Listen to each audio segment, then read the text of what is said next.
As Karoline Leavitt casually strolled past the city sidewalk art stall, she blended in with the crowd. Just another passerby, a face among many.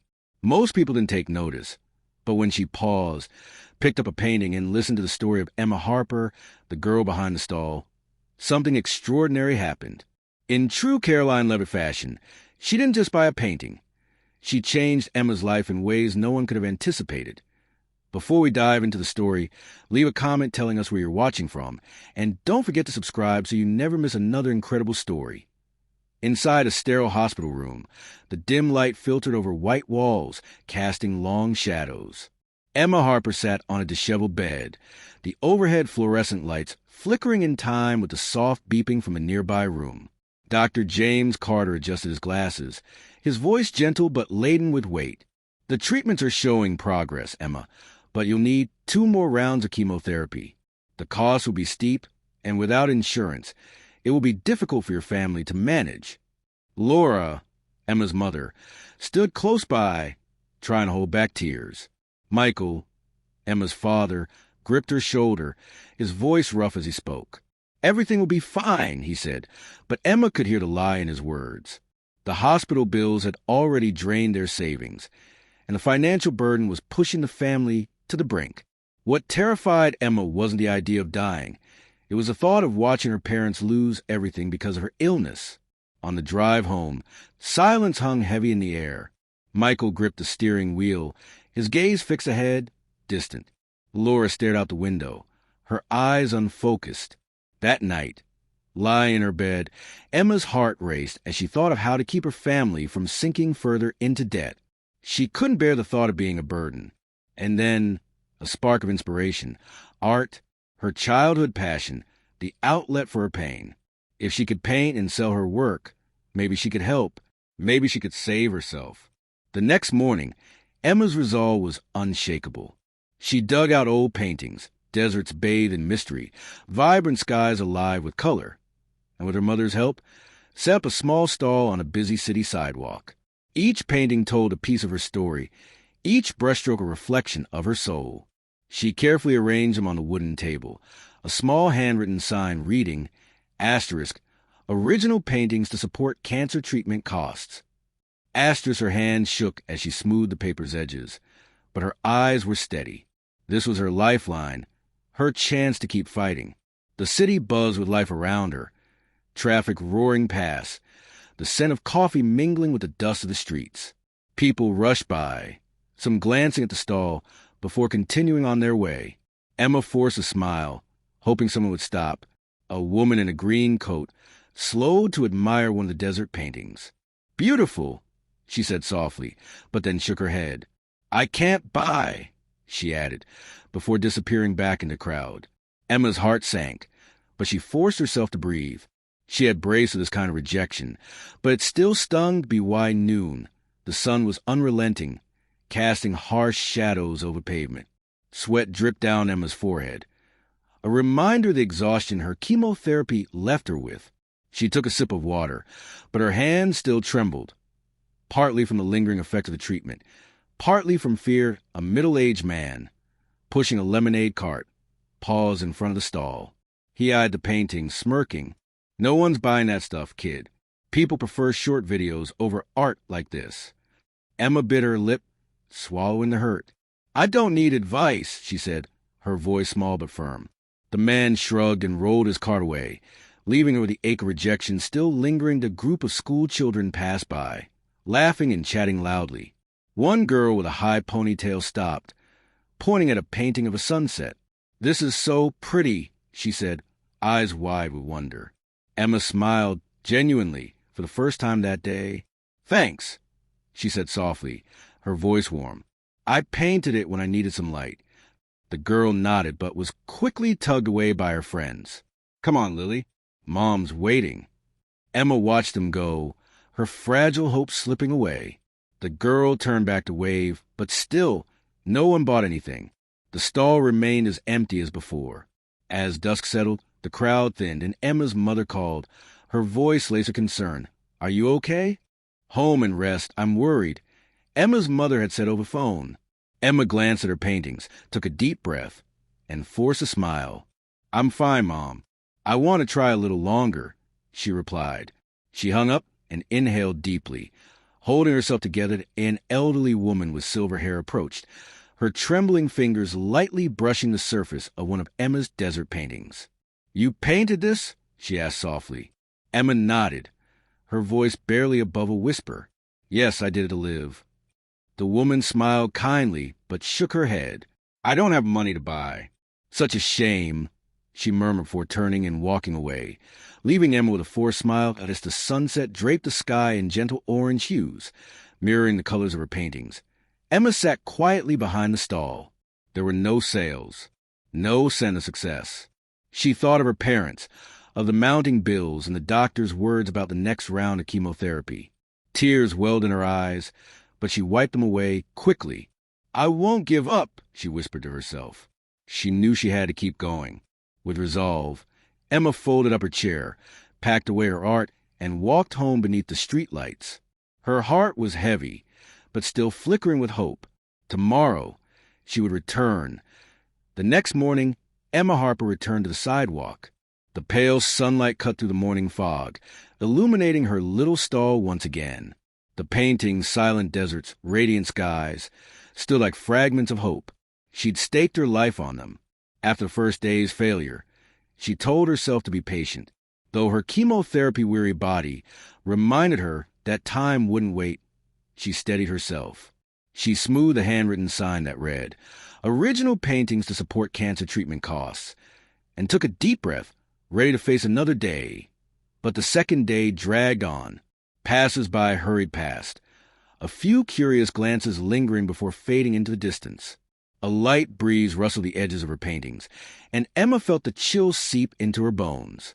A man in a gray coat paused in front of the stall, studying one of the desert pieces. How much? He asked in a low voice. $1.80. Emma replied, her heart racing. He nodded, but then shook his head. Too much, he said simply, and walked off. Emma clenched her fists and forced a smile. She couldn't lower the price.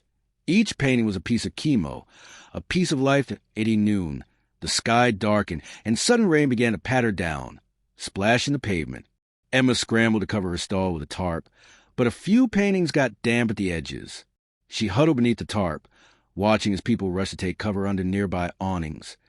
Then, out of nowhere, a girl appeared, a young girl with a red knit cap. You're back, she said, her voice cheerful, her smile like sunshine after the rain. I really like your paintings, she said, pointing at the blazing sunset painting. But I don't have any money. Emma smiled faintly and shook her head. That's okay. Just you liking them makes me happy. The girl waved goodbye and ran off, leaving Emma with a fragile sense of comfort amid the rainy day. The third day brought harsh sunlight, flooding the sidewalk and baking the bricks beneath her feet. Emma wiped the sweat from her brow, her head spinning from the fatigue of chemotherapy. But then, a new sound cut through the street noise. A guitar, its melody drifting through the air. Ethan Cole, a long-haired street musician, had set up nearby, his strums drawing a small crowd. But they weren't looking at Emma's paintings. They were watching him. It felt like a cold reminder that, in this crowded city, there was always something or someone else that could steal attention away. Emma sat in silence, her heart heavy with exhaustion, her paintings untouched. Emma bit her lip, torn between frustration and sadness. You play well, she said when Ethan paused to take a breath. He shrugged, grinning. Asterisk, thanks. You paint well, too. But people would rather listen than look. Asterisk on the fourth day, a middle-aged woman in a floral dress stopped and read the sign. Asterisk cancer? Asterisk, she asked, her tone tinged with pity. Emma nodded, hating the sympathy. You're strong, the woman said, but didn't buy anything. She only left her words before walking away. Emma hated the word strong. She wasn't strong. She was just trying to live.